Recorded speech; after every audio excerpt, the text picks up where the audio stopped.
کیا آپ جانتے ہیں کہ آج سے تقریباً 60 برس پہلے پاکستان کے سرکاری دورے کے دوران امریکی نائب صدر لنڈن بی جانسن نے ایک غریب اونٹ والے بشیر احمد ساربان کو دوست بنا لیا تھا اور پھر اس کو امریکہ کی 15 روزہ سیر بھی کروائی۔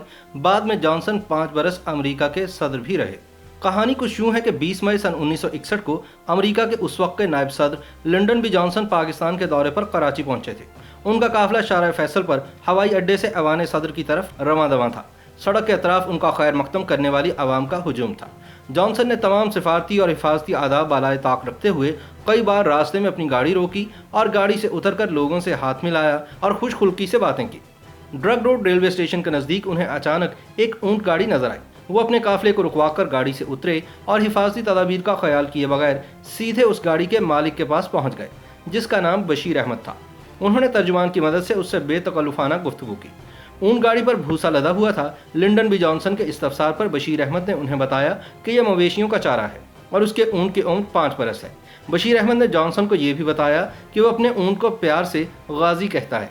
بشیر احمد کی سادگی پر جانسن بہت خوش ہوئے اور انہوں نے اس سے کہا کہ آج سے ہم دونوں دوست ہیں اور کیا وہ اپنے اس نئے دوست سے ملنے کے لیے امریکہ آنا پسند کریں گے۔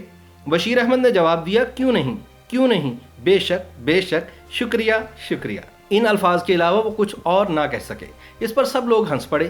جانسن نے بشیر کو ایک خوبصورت بال پوائنٹ قلم تحفے کے طور پر دیا۔ بشیر احمد امریکی نائب صدر سے اس اتفاقیہ ملاقات کو شاید بھول جاتے، مگر اگلے دن تمام پاکستانی اخبارات میں ان کی خوبصورت تصاویر چھپی ہوئی تھیں۔ راتوں رات وہ پاکستان کے ایک مشہور آدمی بن گئے تھے۔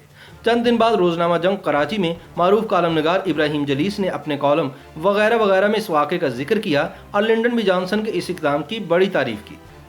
ادھر امریکی سفارت خانے نے اس کالم کا ترجمہ لنڈن بی جانسن کو، جو امریکہ واپس پہنچ چکے تھے، روانہ کر دیا۔ یہ کالم پڑھ کر لنڈن بی جانسن کو کراچی کا اونٹ گاڑی بان اور اس کو دی گئی دعوت یاد آ گئی۔ لنڈن بی جانسن نے فوری طور پر بشیر احمد کو سرکاری طور پر امریکہ آنے کی دعوت بھجوا دی، جس کے بعد اخباری نمائندوں، امریکی سفارت خانے کے افراد، سیاح اور تماشبین سبھی نے لانڈی میں اس وسیدہ جھونپڑی پر یلغار کر دی۔ بشیر احمد اس جھونپڑی میں اس وقت سے مقیم تھے جب وہ اپنا گھر بار بریلی میں چھوڑ کر پاکستان آ گئے تھے۔ بشیر احمد امریکی نائب صدر کی دعوت ملنے کے بعد ایک اور الجھن میں مبتلا ہوئے کہ وہ روز کنواں کھودتے تھے اور روز پانی پیتے تھے۔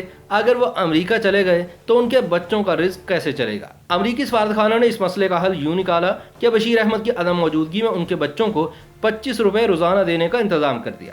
بشیر احمد اس طرف سے مطمئن ہوئے تو انہوں نے اپنے یادگار سفر کی تیاریاں شروع کر دیں۔ ادھر امریکی ذرائع ابلاغ میں جب یہ خبر عام ہوئی تو ریڈرز ڈائجسٹ نے امریکہ میں بشیر احمد کا میزبان بننے کی پیشکش کر دی اور یوں پاسپورٹ اور ویزے کے مراحل سے گزرنے کے بعد 14 اکتوبر سن 1961 کو بشیر احمد امریکہ کے سفر پر روانہ ہو گئے۔ سفر پر روانگی سے قبل حکومت پاکستان نے بشیر احمد کے ملبوسات پر خصوصی توجہ دی اور انہیں 3 شیروانیاں اور ایک جناح کیپ تحفے میں پیش کی تاکہ وہ امریکہ پہنچ کر ایک باوقار پاکستانی کی طرح نظر آئے۔ حکومت نے لنڈن بی جانسن کو پیش کرنے کے لیے کچھ تحائف بھی بشیر احمد کے حوالے کیے۔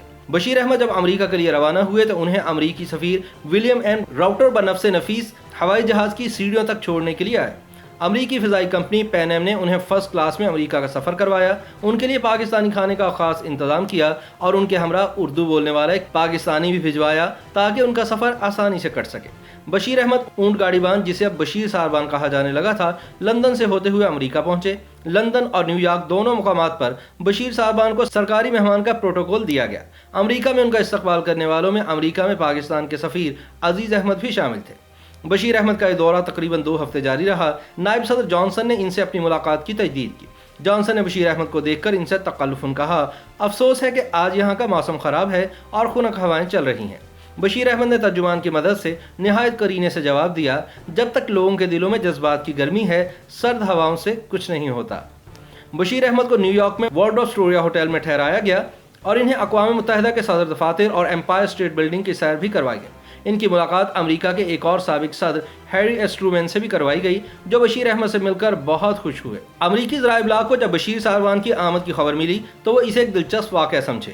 انہوں نے اپنے فقاہیہ کالم نگاروں کو بشیر ساربان کے دورے کی کوریج کے لیے مخصوص کر دیا، مگر اس دوران بشیر ساربان نے، جو بالکل بھی پڑھے لکھے نہیں تھے، اپنی ذہانت سے بھرپور باتوں سے امریکی ذرائع ابلاغ کو بڑا متاثر کیا۔ ابراہیم لنکن کی یادگار پر بشیر احمد نے کہا کہ جب کوئی شخص اپنے ملک کے لیے جان قربان کر دیتا ہے اور ملک اس کی خدمات کو سراہتا ہے تو ایک ایسی ہی یادگار بنا دی جاتی ہے جو